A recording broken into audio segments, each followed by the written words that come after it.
नमस्कार दोस्तों, संभव क्लासेज में एक बार फिर आपका स्वागत। मैं हूं आपका दोस्त जी आर चौधरी और मैं फिर हाजिर हूं आपके लिए इंडियन पॉलिटी का एक महत्वपूर्ण टॉपिक लेकर। इंडियन पॉलिटी को हम पढ़ते पढ़ते चैप्टर नंबर 14 में हम चल रहे हैं। चैप्टर 14 जो चल रहा था, पीछे एक वीडियो आ चुका है उसका, केंद्र राज्य संबंधों की, उसमें हमने चर्चा की थी। और केंद्र राज्य संबंधों का भी एक भाग हमने देखा था, विधायी संबंध, केंद्र और राज्यों का विधायी संबंध को हमने देखा था। और उसमें हमने डिटेल से पढ़ा था कि कैसे कैसे राज्यों का जो कानून बनाने की शक्ति है और केंद्र की जो कानून बनाने की शक्ति है, उनमें आपस में किस प्रकार संबंध है, कब केंद्र प्रभावित करता है राज्यों को, कब कौन कौन सी चीजों पर राज्य प्रभावित नहीं कर सकता, सबके बारे में हमने डिटेल से समझा।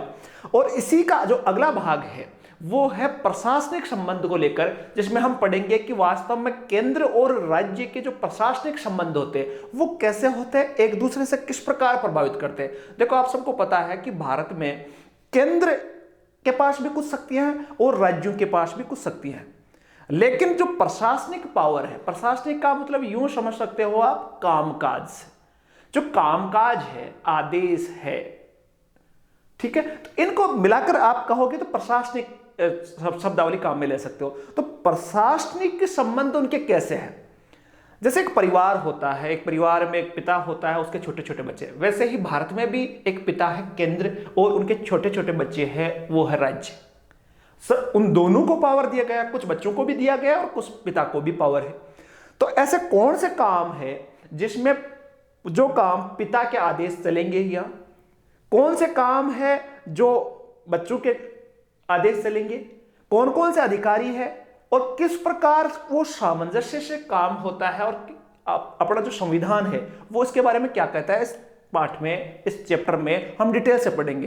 इंडियन पॉलिटी की हम पिछले 15 क्लासों में हम देख रहे थे कि इंडियन पॉलिटी को यदि समझना है तो रेगुलर अपने को वो चैप्टर पढ़ना पड़ेगा। और रेगुलर क्या, मैं बार बार कहता हूं कि इंडियन कॉन्स्टिट्यूशन का एक एक शब्द महत्वपूर्ण होता है।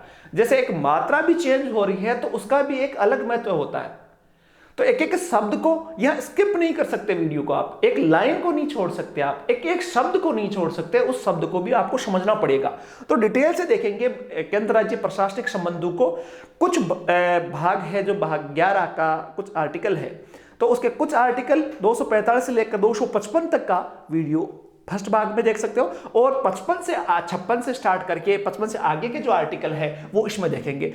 चलो स्टार्ट करते हैं प्रशासनिक संबंधों के बारे में। केंद्र राज्य प्रशासनिक संबंधों का जिक्र करें तो ये भी भाग 11 में है, ये भी भाग 11 में इसका जिक्र है। जैसे विधायी संबंधों की आपने चर्चा की थी, वैसे ही ये भी भाग 11 में है। और आज हम बात करने वाले आर्टिकल 256 से लेकर 263 तक। 256 से स्टार्ट करेंगे और 263 तक के आर्टिकल क्या क्या कहते हैं केंद्र राज्य प्रशासनिक संबंधों को, उसके बारे में पढ़ेंगे। और भाग 11 आपको याद रखना, मैंने इससे पीछे की वीडियो में बताया था कि भाग 11 का केंद्र राज्य संबंधों से, एक का मतलब केंद्र राज्य संबंधों से, और 256 से लेकर 263 तक का जो संबंध है वो प्रशासनिक संबंधों से। एडमिनिस्ट्रेटिव रिलेशन जो है, स्टेट सेंटर रिलेशन है, उसका एडमिनिस्ट्रेटिव रिलेशन जो है उसका जिक्र इसमें आता है। देखो ध्यान से समझना, पहला जो केंद्र और राज्य के संबंधों की बात करें, प्रशासनिक संबंधों की बात करें, तो पहले भाग में हम सबको पता है कि जो कार्यकारी शक्तियों का बंटवारा किया गया है। आप सबको पता था कि 7वीं अनुसूची में एक सूची है संघ सूची, जिसका जिक्र हमने पढ़ रखा है, एक राज्य सूची है, उसका भी हमने पढ़ा, और एक समवर्ती सूची। तीनों जो सूचियां हैं वो अलग अलग काम के लिए है। तो प्रशासनिक विभाजन भी संघ सूची के जो विषय है उसमें प्रशासनिक पावर केंद्र के पास रहेंगे। राज्य सूची का जो प्रशासनिक काम है, जितने भी आदेश हो, जितने भी अधिकारी इस पर काम करने वाले हैं, राज्य के अधीन काम करेंगे। और समवर्ती सूची के है तो उस पर आदेश देने का काम किसके पास है? राज्य और केंद्र दोनों के पास, राज्य के पास भी है और केंद्र के पास भी है। तो यहां तो इस चीज को हम समझ चुके हैं विधायी शक्तियों में भी, तो इसको डिटेल से समझने की जो कानून भी देखो, संघ सूची में कानून, विधायी में हमने पढ़ा कि कानून संघ सूची पर कौन बना सकता है? संसद। तो उसका प्रशासनिक पावर भी किसके पास है? केंद्र के पास। इसी प्रकार राज्य सूची में हमने पढ़ा कि विधायी पावर किसके पास है? विधान परिषद के पास, विधानसभा लिख दूं मैं। वैसे ही इस राज्य सूची पर जो प्रशासनिक पावर है वो किसके पास है? राज्य के पास। और समवर्ती सूची पर आप सबको पता है कि इस पर संसद भी कानून बना सकती है और विधान मंडल भी कानून बना सकती है। तो विधानमंडल दोनों कानून बना सकती है, तो इस पर प्रशासनिक पावर भी स्टेट और सेंटर दोनों के पास है। तो कार्यकारी शक्तियों का जिस प्रकार सूचियां विभाजित है वैसे ही प्रशासनिक पावर भी विभाजित है। दूसरे भाग में हम देखें तो आप देखोगे कि केंद्र और राज्यों का दायित्व दिया गया है आर्टिकल 256 में। कुछ देखो, राज्य का कुछ दायित्व दिया गया है और उसके साथ ही केंद्र का दायित्व भी दिया है। केंद्र का दायित्व और राज्य का दायित्व से मतलब यूं समझना कि भाई, जब मैंने अभी शुरुआत में कहा था कि एक परिवार है, अब परिवार में कुछ बातें होती है कि भाई बेटे को अपने पिता की बात माननी ही पड़ेगी, दोनों चीजें हैं, और पिता को अपने बेटे को अपनी बात मनवानी भी, दोनों देखो ध्यान से समझना आप, दो चीजें हैं इसमें। आर्टिकल 256 है उसको ध्यान से समझना। एक परिवार का एग्जांपल मैं लूं तो दोनों चीजें, एक पिता की बात को पुत्र को माननी पड़ेगी और पिता की भी यह जिम्मेदारी है कि पुत्र को वो अपनी बात मनवाए। अब जूते मार के मनवाओ चाहे प्यार से मनवाओ, दोनों चीजें हैं। तो इसी को आर्टिकल 256 में कहा गया। देखना ध्यान से समझिए, दो बातें हैं। संसद द्वारा निर्मित किसी भी कानून का राज्य अवमानना नहीं करेगा। आर्टिकल 256 ये कह रहा है कि यदि कोई संसद कानून बनाता है और उस संसद द्वारा निर्मित कानून, आप सबको पता है कि पूरे देश के लिए होता है, लेकिन मान लो सपोज करो आप स्थिति ऐसी पैदा हो गई कि संसद ने कानून तो बना लिया लेकिन राज्य उसको कानून को माने नहीं, तो इसी का जिक्र इसमें 256 में आया। तो पहली स्थिति है कि संसद द्वारा निर्मित किसी भी कानून को राज्य अवमानना करेगा, यानी कि संसद द्वारा निर्मित कानून को मानने के लिए राज्य बाध्य है। यदि अवमानना करेगा तो भी ये साफ डायरेक्शन है 256 में कि यदि केंद्र ने कोई कानून बनाया है तो राज्य को मानना ही पड़ेगा। दूसरी बात ध्यान से सुनना, दूसरी बात यह है कि राज्य केंद्र की कार्यपालक शक्तियों को कभी बाधित नहीं करेगा। दूसरी मैंने वही बात बताई कि राज्य का भी यह दायित्व है, देखो केंद्र का दायित्व है कि केंद्र की बातें राज्यों को माने, और दूसरी बात है केंद्र की कार्यपालक शक्तियों को कभी बाधित नहीं करेगा राज्य, और उसके संबंध में कोई पूर्वाग्रह नहीं रखेगा। पूर्वाग्रह का मतलब यूं समझ सकते हो कि जैसे आजकल बहुत ये बड़ा बार बार इश्यू आता है कि भाई केंद्र में नरेंद्र मोदी की सरकार है और उधर आप पश्चिम बंगाल में देखो तो ममता बनर्जी है, और इन दोनों के रिलेशन है काफी प्रभावित रहते हैं। कभी कभी केंद्र की जो पार्टियां हैं या सीबीआई की मान लो जांच करने जाती है तो वहां उनका सहयोग नहीं होता, तो फिर आर्टिकल 256 का जिक्र आता है। 256 में साफ साफ शब्दों में कहा गया है कि संसद द्वारा निर्मित कोई भी कानून हो उसकी राज्य अवमानना नहीं करेगा। दूसरी बात है कि राज्य केंद्र की कार्यपालक शक्तियों को कभी बाधित नहीं, जो केंद्र के पास कार्यपालिका शक्तियां हैं उसको राज्य किसी भी हालत में रोकेगा नहीं और न ही वो पूर्वाग्रह से ग्रसित होगा। जैसे अभी मैंने एग्जांपल भी दिया कि सेंट्रल गवर्नमेंट और पश्चिम बंगाल सरकार के बीच में जो विवाद उठते हैं वो इसी चीजों का उल्लंघन करते हैं, दोनों का। आर्टिकल 256 में इसका कहा गया। इसमें देखो ध्यान से समझना, इस प्रकार देखें तो ये दो प्रतिबंध राज्यों पे है। पहले तो संसद द्वारा बना हुआ कानून को माने, और दूसरा उसकी कार्यपालक शक्तियां, जो केंद्र की कार्यपालक शक्तियां होती है उसको बाधित नहीं करे। इन दोनों प्रतिबंध जो राज्य पर लागू होते हैं, राज्य का यह दायित्व है कि इसका पालन करे। वो राज्य का यह दायित्व है कि इन दोनों चीजों का वो क्या करे, पालन करे, और साथ ही केंद्र का भी यह दायित्व है कि उसका पालन राज्य से करवाए। दो प्रतिबंध थे, दोनों की ड्यूटी है, सेंटर की भी ड्यूटी है और स्टेट की भी ड्यूटी है। सेंटर की ड्यूटी ये है कि वो अपनी बातों को राज्यों से मनवाए, और राज्यों का ये दायित्व है कि वो माने ही माने। ये दोनों बातें हैं। मान लो सपोज करो ये माने नहीं कोई राज्य, केंद्र के द्वारा निर्मित कानून को, संसद द्वारा निर्मित कानून को कोई राज्य कह दे मैं तो नहीं मानता भाई, या केंद्र की जो कार्यपालक शक्तियां हैं, मान लो जैसे सीबीआई केंद्र के पास है, अब किसी स्टेट में सीबीआई जांच करने जाए, राज्य सरकार कहते हम तो जांच नहीं करने दे, तब क्या होगा स्थिति? तो उसी का जिक्र है इसमें। देखो यदि इस प्रकार का सहयोग नहीं होता है, आर्टिकल 256 के तहत दो जो प्रतिबंध है उसके आधार पर यदि कोई राज्य सहयोग नहीं करता है तो फिर क्या होता है, अनुच्छेद 356 के तहत राष्ट्रपति शासन लगाया जा सकता है। एक कारण है जिसका जिक्र 365 में कहा गया। देखो दो आर्टिकल बहुत मोस्ट आ रहे हैं। एक आ रहा है 356 जिसके बारे में आपने पढ़ रखा है कि किसी राज्य में यदि व्यवस्थित शासन प्रणाली नहीं चले तो वहां राष्ट्रपति शासन लगाते हैं 356 में। लेकिन 365 ये कहता है कि वो कौन कौन से कारण है, 365 ये कहता है कि यदि राज्य में केंद्र के कानून मान्य नहीं करे तो इस आधार पर लगाया जा सकता है, और वो दो कारण ये है। तो 256 ये तो 256 का आर्टिकल जो है वो केंद्र और राज्य संबंधों को प्रभावित करने के लिए काफी महत्वपूर्ण है। राज्य का यह दायित्व है कि केंद्र के आदेश वो माने, और केंद्र की जिम्मेदारी की राज्य नहीं माने तो भाई मनवा ले। तो ये यदि नहीं माने तो आर्टिकल 356 का प्रयोग किया जा सकता है। तो दो चीजों में हमने समझा। तीसरी बात समझते हैं केंद्र राज्य संबंधों को, जो प्रशासनिक संबंध है उसमें देखें तो राज्यों को केंद्र निर्देश दे सकता है। बहुत सारे मामलों में आप देखोगे कि राज्यों को केंद्र प्रशासनिक मामलों में निर्देश दे सकता है। प्रशासनिक मामलों में कैसे दे सकता है कि देखो, अनुच्छेद 257 में कुछ दशाओं में राज्य संघ को नियंत्रित स्थापित करता है। आर्टिकल 257 है वो ये कहता है कि कुछ स्थितियां ऐसी होती है, वैसे तो राज्य अपने मामलों में स्वतंत्र होता है, राज्य को जो काम दिए गए हैं उसमें स्वतंत्र है। भाई देखो, एक समझदार बेटा है, एक परिवार में समझदार बच्चा है, उसका पिता उसको स्वतंत्र छोड़ता है कि बेटा तू कर जो चाहे, लेकिन इसका मतलब ये नहीं है कि हर मामले में वो स्वतंत्र है। यदि कुछ स्थितियां ऐसी हो जब गड़बड़ होने लगे तब उसको नियंत्रित रखना पड़ेगा। आर्टिकल 257 क्या कहता है, ध्यान से समझना। इसके तहत केंद्र राज्य को निम्नलिखित मामलों में अपनी कार्यकारी शक्तियों का प्रयोग के लिए निर्देश दे सकता है। कुछ मामले ऐसे होते हैं जब केंद्र सरकार राज्य सरकार को डायरेक्ट इंस्ट्रक्शन दे सकती है कि उसके अनुसार करना पड़ेगा। कौन कौन सी बातें हैं वो? पहली है संचार के साधनों को बनाए रखने और उनका रखरखाव। देखो, संचार वैसे तो संघ सूची का विषय है भाई।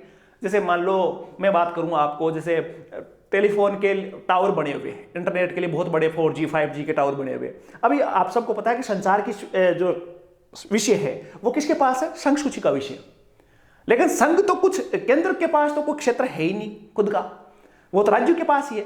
अब कोई राज्य मान लो संचार सुविधाओं में सहयोग नहीं करे, उसको बनाए रखने के लिए केंद्र सरकार निर्देश दे सकता है कि इसको ये आपको संभालना है, ये आपको करना है, और केंद्र राज्यों को उसकी बात माननी पड़ेगी।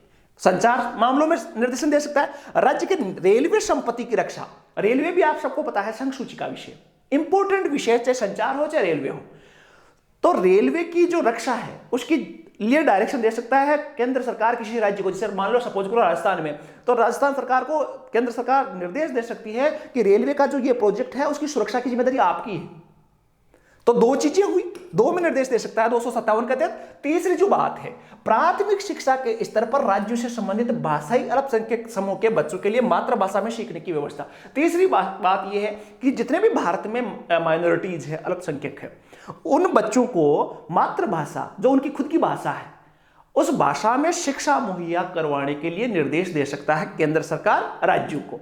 जैसे मुस्लिम है, मुस्लिम बच्चों को उर्दू में पढ़ने के लिए एक सुविधा उपलब्ध करवाए। किसी राज्य में मान लो कम सुविधा है तो केंद्र सरकार कह सकती है उस राज्य को कि आपको मुस्लिम बच्चों को उर्दू में सीखने की व्यवस्था करे। ये माइनॉरिटीज अल्पसंख्यकों के लिए है। तो तीन चीजें देखी। चौथी देखिए तो अनुसूचित जाति, जो जातियां हैं, जनजातियां हैं, जो शेड्यूल ट्राइब्स है, उनके कल्याण के लिए भी बहुत सारे योजनाओं के बारे में निर्देश दे सकती है। जैसे मैं सपोज आपको पता है राजस्थान से आप संबंधित हो, तो राजस्थान के कुछ क्षेत्र है वो अनुसूचित जनजातियों के क्षेत्र से संबंधित है। तो उन क्षेत्रों के लिए विशेष तौर पर केंद्र सरकार राज्यों को उन जनजातियों के कल्याण के लिए कुछ योजनाएं बनाने के लिए कह सकती है, निर्देश दे सकती है, आपको ये योजना ऐसे लागू करनी है या ये योजना आपको बनानी है। तो इन चार जो बातें देखी आपने, तो इस मामलों में निर्देश देने का पावर किसके पास है? केंद्र के पास है। अगली जो बात करें, चौथी जो बिंदु बात करें, चौथा बिंदु जो है वो ये है कि राज्यों के बीच ये नहीं है कि भाई कोई पूरी मारधाड़ी मची हुई है कि केंद्र अलग है राज्य अलग है, हर बार निर्देश देता है, हर बार बात माननी पड़ती है, ऐसा भी। कुछ बातें हैं जो राज्यों के बीच समन्वय भी होता है। देखो ध्यान से समझना आप कि अनुच्छेद 263 बहुत इंपॉर्टेंट है। 263 इसमें आप समझोगे कि चौथे बिंदु में राज्यों के बीच समन्वय का मतलब है कि केंद्र की यह जिम्मेदारी है। भाई मैं फिर देखो आपको पूरे के पूरे एग्जांपल समझने हैं तो एक छोटे से परिवार से समझ लो। अब देखो मैं पिता और पुत्र का एग्जांपल इसीलिए दे रहा हूं क्योंकि आप उसको अंदाजे से दिमाग में बैठा लो कि पिता का मतलब है यह केंद्र सरकार और पुत्र का मतलब है राज्य सरकार। अब पिता की एक और जिम्मेदारी होती है कि उसके मान लो 3 बेटे हैं, तो तीनों बेटे लड़े नहीं, ये जिम्मेदारी किसकी होती है? पिता की होती है। वैसे ही इसमें भी आप देखना कि आर्टिकल 263 के तहत राष्ट्रपति केंद्र व राज्यों के बीच सामूहिक महत्व के विषयों पर जांच और बहस के लिए अंतर्राज्यीय परिषद का गठन कर सकता है। काफी महत्वपूर्ण है आर्टिकल 263, जो किसकी बात करता है? अंतर्राज्यीय परिषद। याद रख लेना, इससे बहुत बार सवाल आया हुआ अंतर्राज्यीय परिषद से। 263 में कहा गया है कि राष्ट्रपति केंद्र व राज्यों के बीच सामूहिक महत्व के विषय, कौन कौन से महत्व के विषय है? केंद्र को कौन सा, राज्य को कौन सा, अर्थात राज्यों के बीच आपस में समन्वय के लिए अंतर्राज्यीय परिषद का गठन कर सकता है। और ये राज्यों के बीच अगर कोई विवाद उत्पन्न हो जाए तो उसकी जांच करने और उन पर सलाह देने के लिए भी ऐसी परिषद का गठन किया जा सकता है। देखो, दो चीजें हैं अंतर्राज्यीय परिषद में। पहला जो काम है, केंद्र और राज्यों के बीच सामूहिक महत्व के विषयों पर जांच और बहस करना। पहली बात यह कोशिश करता है कि केंद्र और राज्यों के बीच आपस में तालमेल हो, और दूसरा, राज्य और बहुत सारे राज्यों के बीच में भी कोई विवाद नहीं हो या विवाद को सुलझाना है तो उसके लिए अंतर्राज्यीय परिषद का गठन कर सकता है। यह आर्टिकल 263 कहता है। तो पहली बात देखिए हमने, राज्यों के बीच समन्वय, जो अलग अलग राज्य हैं, और यूं कहूं राज्य और केंद्र के बीच में भी समन्वय। देखो, परिवार या देश तब चलता है जब समन्वय हो, भाईचारा हो, प्रेम हो, सहयोग हो। और ये सहयोग स्थापित करने के लिए आर्टिकल 263 के तहत विभिन्न राज्यों में यदि विवाद है तो उन विवादों का निपटारा करने के लिए, अगर विवाद उत्पन्न हो जाए तो उनकी जांच करने और उन पर सलाह देने के लिए अंतर्राज्यीय परिषद का गठन किया जा सकता है। आर्टिकल 263 याद रखना इंपॉर्टेंट है। दूसरी देखो बात, देखें आप, दूसरी देखें तो संसद किसी अंतर्राज्यीय नदी और नदी घाटी परियोजना, ध्यान से समझना इस बात को, ध्यान से समझना। दूसरी बात है कि संसद किसी अंतर्राज्यीय नदी, मान लो कोई नदी है जो भाई जम्मू कश्मीर से बहकर हिमाचल होती हुई पंजाब में से गुजरती है। अब ये नदी कितने राज्यों से गुजर रही है? 3 राज्यों से गुजर रही है। अब ये 3 राज्यों से गुजर रही है तो उस नदी का पानी का कितना कितना इस्तेमाल होगा, कौन सा राज्य कितना इस्तेमाल करेगा, इस संबंध में किसी विवाद या शिकायत पर न्याय निर्णय दे सकती है। मान लो पंजाब के, हरियाणा के कोई नदी पर विवाद है कि इसका पानी कौन सा कितना, जैसे तमिलनाडु, केरल, कर्नाटक, दक्षिण में बहुत सारे विवाद हैं, उनके बारे में अलग से डिटेल से हम पढ़ेंगे। तो यदि किसी नदी घाटी या नदी के पानी को लेकर विवाद है तो उस समय संसद है जो उस पर न्याय निर्णय दे सकती है, उस पर डिसीजन कर सकती है कि भाई आप ये संभालो, आप ये संभालो। तो न्याय निर्णय संसद दे सकती है। दो चीजें, इन दोनों से राज्यों में क्या भी पैदा होता है? राज्यों में समन्वय पैदा होता है, कोऑर्डिनेशन पैदा होता है बिटवीन स्टेट्स। देखो ध्यान रखना, इंग्लिश में लिख रखा है कोऑर्डिनेट बिटवीन स्टेट, राज्य जो है उनके बीच में अच्छे संबंध पैदा करने के लिए जिम्मेदारी किसकी है? केंद्र की। 263 के तहत अंतर्राज्यीय परिषद का गठन किया जा सकता है और संसद न्याय निर्णय कर सकती है, पंच बन सकती है वहां यदि राज्यों में विवाद हो। अगली जो बात देखिए, अगली बात को देखोगे तो संसद संवैधानिक उद्देश्यों के अंतर्राज्यीय व्यापार, वाणिज्य एवं अंतर संबंध की स्वतंत्र व्यवस्था के तहत किसी प्राधिकरण, शुद्ध शब्द नहीं है, प्राधिकरण का गठन कर सकता है। देखो, प्राधिकरण का संसद एक काम और कर सकती है कि मान लो अंतर्राज्यीय व्यापार से को सुधारना है, जहां अलग अलग राज्यों में व्यापार होता है तो उस व्यापार को सुधारने के लिए, और अंतर संबंध की स्वतंत्र व्यवस्था के लिए, अलग अलग राज्यों में संबंध अच्छे बढ़े, इसके लिए भी अलग अलग प्रकार के प्राधिकरणों का, मतलब आयोगों का गठन किया जा सकता है। यह भी कौन करती है? संसद। 3 मामले ऐसे हैं जिसमें 263 के तहत अंतर्राज्यीय परिषद न्याय निर्णय संसद दे सकती है और अलग अलग प्राधिकरणों का गठन भी कर सकती है यदि राज्यों के मध्य विवाद हो तो। आगे हम देखें तो देखना अखिल भारतीय सेवाएं, इसमें भी केंद्र और राज्यों के प्रशासनिक संबंधों से जिक्र है। देखो समझना आप कि भारत में कुछ सेवाएं हैं अखिल भारतीय सेवाएं कहलाती है, जैसे आपको भारतीय पुलिस सेवा, भारतीय पुलिस सेवा, भारतीय प्रशासनिक सेवा, ठीक है, भारतीय वन सेवा, ये इस प्रकार की जो सेवाएं हैं उनको बोलते हैं अखिल भारतीय सेवाएं।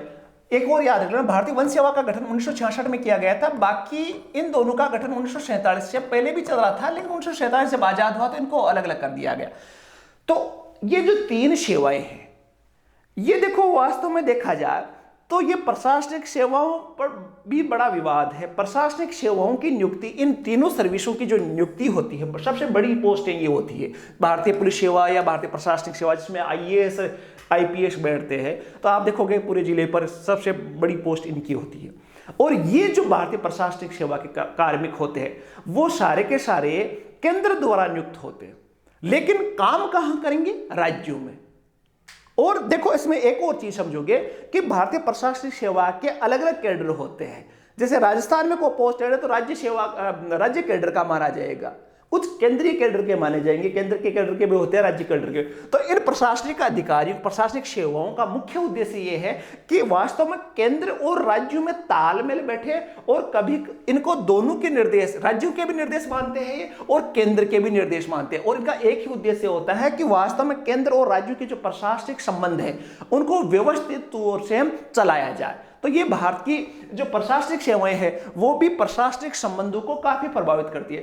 देखो एक और देखेंगे, केंद्र राज्य प्रशासनिक संबंधों में देखें तो लोक सेवा आयोग के मामले में देखें तो ऐसी कौन सी स्थितियां हैं जहां केंद्र और राज्यों के संबंध आपस में जुड़े हुए। ध्यान से देखना कि राज्य लोक सेवा आयोग, स्टेट लोक सेवा आयोग जो है उसकी बात कर रहा हूं मैं, कि सदस्य व अध्यक्ष की नियुक्ति राज्यपाल करता है। भाई जैसे किसी भी राज्य का लोक सेवा आयोग, जैसे राजस्थान का राजस्थान लोक सेवा आयोग है, उसके अध्यक्ष की नियुक्ति और उसके सदस्यों की नियुक्ति राष्ट्रपति करता है, किंतु उन्हें पद से हटाने का प्राधिकार सिर्फ राष्ट्रपति को होता है। इंपॉर्टेंट चीज मैं बता रहा हूं कि भाई किसी भी राज्य लोक सेवा आयोग के अध्यक्ष और सदस्यों की नियुक्ति उस राज्य का राज्यपाल करता है, लेकिन प्रशासनिक संबंध देखो आप भारत में कि उसके अध्यक्ष या उसके सदस्य को हटाना है तो राष्ट्रपति हटाएगा। तो यहां देखोगे केंद्र और राज्यों के बीच में आपस में संबंध बने हुए। दूसरी बात देखें तो किसी राज्य का राज्यपाल अगर संघ लोक सेवा आयोग से निवेदन करता है, मान लो कोई राज्य है, उसका राज्यपाल संघ लोक सेवा आयोग, आप सबको पता है संघ लोक सेवा आयोग पूरे भारत के लिए होती है, अलग अलग राज्यों के लिए राज्य लोक सेवा आयोग होती है, निवेदन करे कि उस राज्य की आवश्यकताओं की पूर्ति के लिए कार्य करता है। देखो ध्यान से सुनना, किसी राज्य का राज्यपाल अगर संघ लोक सेवा आयोग से निवेदन करता है तो आयोग उस राज्य की आवश्यकता की पूर्ति के लिए कार्य कर सकता है। कोई राज्यपाल कहे कि हमारे राज्य के लिए ये काम करवाओ, आप ये एग्जाम करवाओ, ये पेपर बनवाने में हेल्प करो, ये नियुक्ति में, या यूं कहे कि प्रमोशन में आपकी सलाह चाहिए, तो उस समय राज्यपाल उस संघ लोक सेवा आयोग से वो काम के लिए प्रार्थना कर सकता है और संघ लोक सेवा आयोग करता है। तो यहां भी आप देखोगे। इसके अलावा दो या दो से अधिक राज्यों के राज्यपाल संयुक्त निवेदन पर संयुक्त भर्ती भी कर सकते हैं, और ये संयुक्त भर्ती कौन करवाएगा? संघ लोक सेवा आयोग करवाएगा। ठीक है, जैसे मान लो सपोज करो आप राजस्थान और मध्य प्रदेश दोनों राज्य चाहते हैं कि उन दोनों राज्यों की कोई सम्मिलित भर्ती हो, तो उस समय राज्यपाल किसको कहेगा? संघ लोक सेवा आयोग को कहेगा, निवेदन करेगा, और संघ लोक सेवा आयोग उन दोनों राज्यों की भर्ती करवा सकता है। तीसरी बात देखें कि दो या दो से अधिक राज्यों के विधानमंडल निवेदन पर संसद संयुक्त राज्य लोक सेवा आयोग का गठन कर सकती है। यदि दो या दो से अधिक राज्य मिलकर यह निवेदन करे कि हमें अलग अलग लोक सेवा आयोग नहीं चाहिए, हमें तो तीनों का मिलाकर एक ही कर दो, आप एक ही लोक सेवा आयोग गठन करें, तब उस समय संसद, ये पावर किसके पास है? संसद के पास। तो संसद उन 2 या 3 राज्यों के लिए एक ही लोक सेवा आयोग का गठन कर सकता है। जैसे राजस्थान में अभी राजस्थान लोक सेवा आयोग अजमेर में, उसी प्रकार मध्य प्रदेश में भी लोक सेवा आयोग है, लेकिन राजस्थान और मध्य प्रदेश दोनों मिलकर यह निवेदन करे तो संसद ऐसा कानून बनाकर दोनों के लिए सम्मिलित लोक सेवा आयोग का गठन किया जा सकता है, और ऐसे आयोग का अध्यक्ष और सदस्यों की नियुक्ति फिर बाद में उस राज्यपाल नहीं करेगा, कौन करेगा? राष्ट्रपति करेगा। तो यहां देखो केंद्र और राज्यों के प्रशासनिक संबंधों को। अगली बात करें तो केंद्र राज्यों के प्रशासनिक संबंधों में संविधानेतर युक्तियां। संविधानेतर युक्तियों का मतलब है कि केंद्र और राज्यों के प्रशासनिक संबंधों में कुछ ऐसे प्रावधान भी है जिनका जिक्र संविधान में नहीं है, विभिन्न कानूनों में उनका प्रावधान किया। संविधान में किसी आर्टिकल में उसके बारे में जिक्र नहीं मिलेगा, लेकिन उसके अलावा कुछ कानून ऐसे बने हुए हैं जिनके द्वारा उनका गठन किया गया।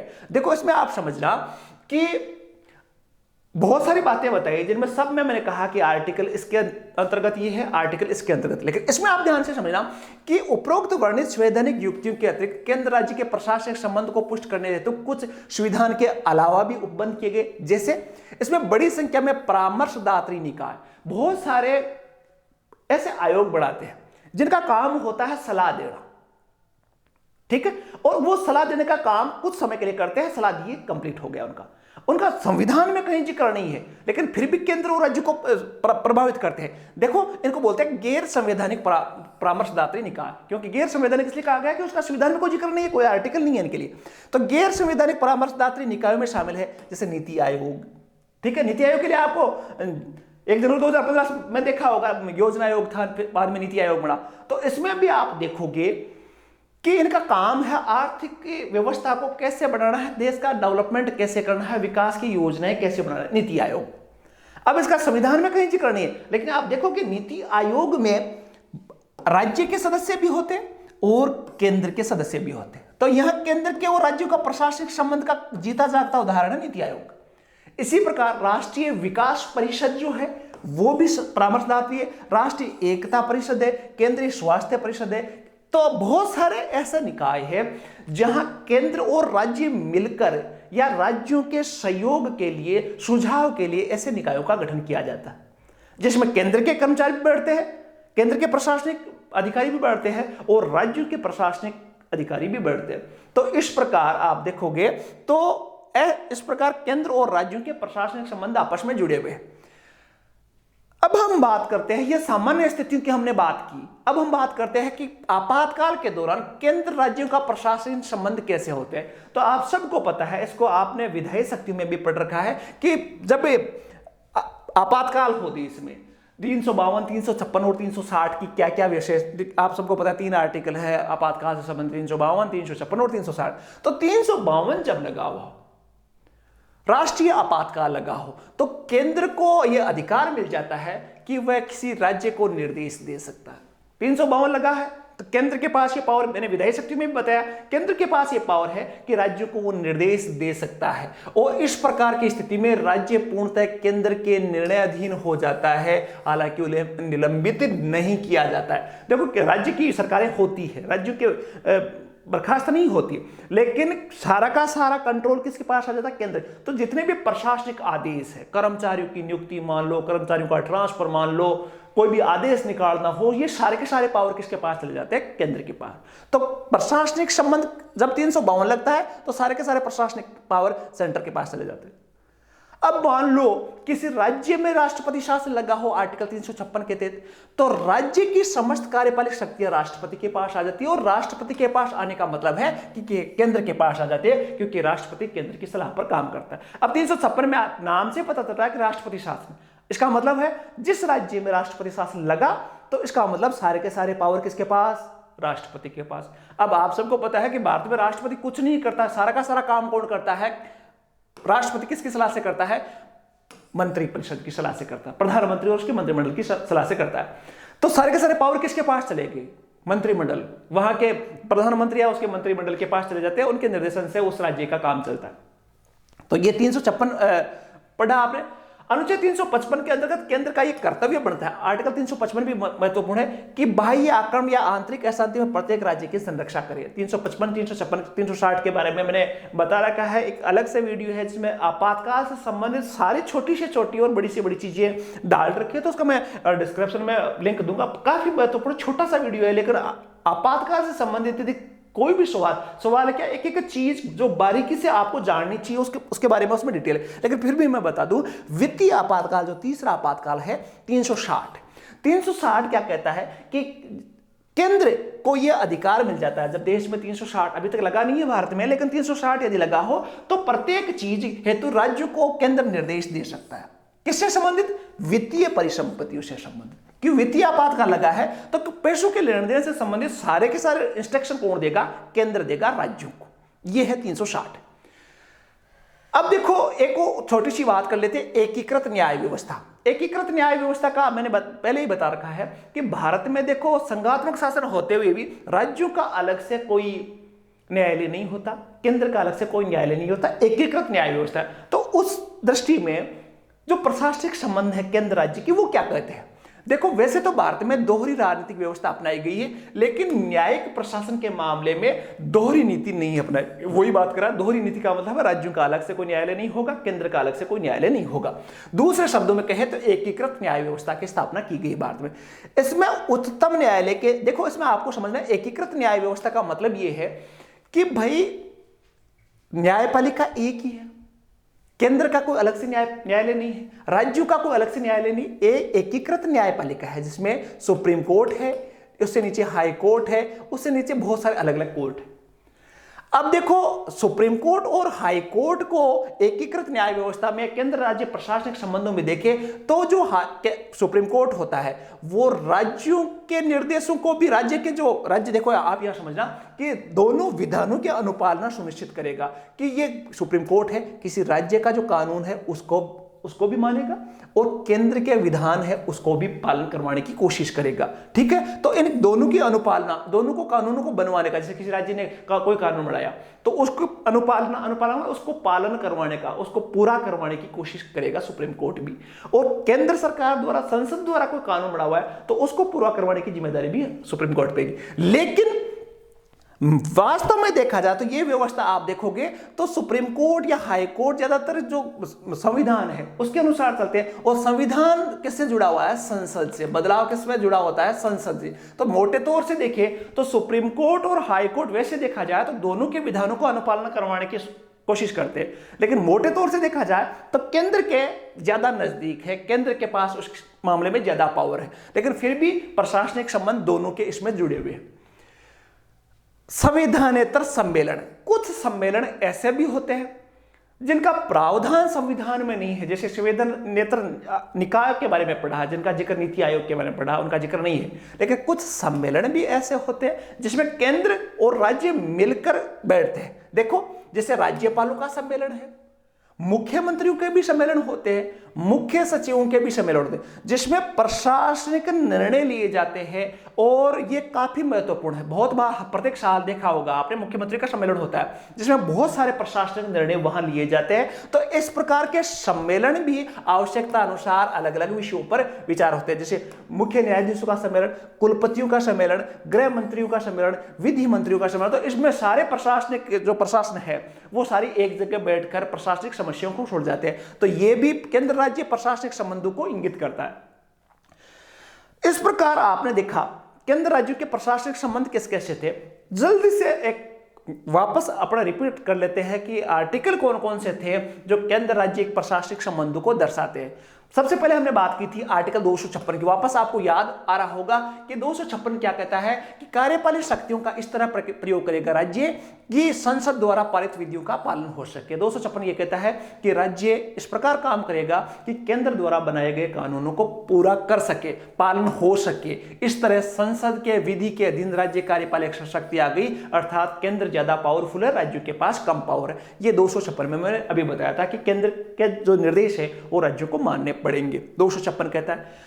कुछ दशाओं का भी मैंने जिक्र किया था, उसको आपको पढ़ने की जरूरत नहीं है। आर्टिकल 258 में आप देखोगे, 256 के बाद में 257 दे रखा है। आर्टिकल 257 में आप देखो तो 57 में कुछ दशाओं पर राज्य संघ का नियंत्रण, मैंने 2 दशाओं का जिक्र किया था, वो 2 दशाएं 257 में। 258 में आप देखोगे तो 258 कहता है कुछ दशाओं में राज्यों को शक्ति प्रदान की गई है कि संघ की शक्ति। देखो, इसमें आपने पढ़ा था कि इस संविधान में किसी बात के होते हुए भी राष्ट्रपति को किस मामले में राज्य सरकार की सहमति से उस पर सरकार या उसके अधिकारियों को ऐसे किसी विषय पर कार्य दे सकता है जो उनको नहीं सौंपे गए। 258 ये कहता है कि राष्ट्रपति चाहे तो ऐसे विषयों पर काम करने के लिए कह सकता है जो वास्तव में संघ सूची के हैं। 258 से संबंधित है। 259 है वो हटा दिया गया है तो उसको पढ़ने की जरूरत नहीं है। 260 की देखें तो 260 कहता है कि भारत के बाहर के कोई राज्य मिलता है, या जैसे मान लो श्रीलंका में भारत को कुछ कानून बनाने हैं तो उससे संबंधित है। भारत के बाहर के राज्य क्षेत्रों के संबंध में संघ की अधिकारिता, ये क्या कहता है कि भारत सरकार किसी ऐसे राज्य क्षेत्र की सरकार से जो भारत के राज्य क्षेत्र का भाग नहीं है करार करके ऐसे राज्य क्षेत्र की सरकार में निहित किन्हीं कार्यपालक, विधायी या न्यायिक कृत्यों का भार अपने ऊपर ले सकते। यदि किसी कोई देश, कोई राज्य जो भारत में है नहीं लेकिन वहां की सरकार या अनुरोध करे भारत से, तो फिर वो विधायिकारी या कार्यपालक शक्तियां अपने ऊपर ले सकती है। यह आर्टिकल 260 कहता है। 261 कहता है सार्वजनिक कार्य, अभिलेख और न्यायिक कार्यवाही से संबंधित है। 262 जो कहता है अंतर्राज्यीय जो नदियां हैं उनसे संबंधित है, नदियों से संबंधित विवादों का जिक्र किया था वो 262 में। 263 अंतर्राज्यीय परिषदों से जिक्र मैंने किया था। तो इस प्रकार 263 फास्टली देखा है हमने, 263 262, लेकिन सबसे मोस्ट इंपॉर्टेंट जो है वो है 256, 262 और 263 जो आर्टिकल है वो काफी इंपॉर्टेंट है। इस प्रकार आज हमने केंद्र और राज्यों के प्रशासनिक संबंधों को एक मोटे तौर से समझा। हालांकि आपको अनुच्छेद याद नहीं है, लेकिन 2-3 अनुच्छेद आपके मौखिक याद हो जाने चाहिए। बाकी अगली क्लासों में हम इनके बारे में जिक्र डिटेल से पढ़ेंगे, आर्टिकलों के लिए अलग से श्रृंखला रखेंगे जिसमें आपको एक एक आर्टिकल याद करवाने की कोशिश करेंगे। लेकिन फिलहाल केंद्र राज्य के प्रशासनिक संबंधों को हमने समझा और इसमें से देखे तो काफी महत्वपूर्ण है एक सवाल जो 263 वाला है, 263, 62, 256 जो है इससे संबंधित देखें तो पीछे की एग्जामों में बार बार रिपीट होते रहते हैं इनके ऐसे सवाल। तो मुझे विश्वास है कि इससे संबंधित कोई आपके डाउट नहीं रहा होगा, और फिर भी कोई डाउट है तो कमेंट करके जरूर बताना। वीडियो कैसा लगा ये भी जरूर बताना। एक नई वीडियो के साथ जल्द हाजिर होंगे, तब तक के लिए शुभ रात्रि, जय हिंद।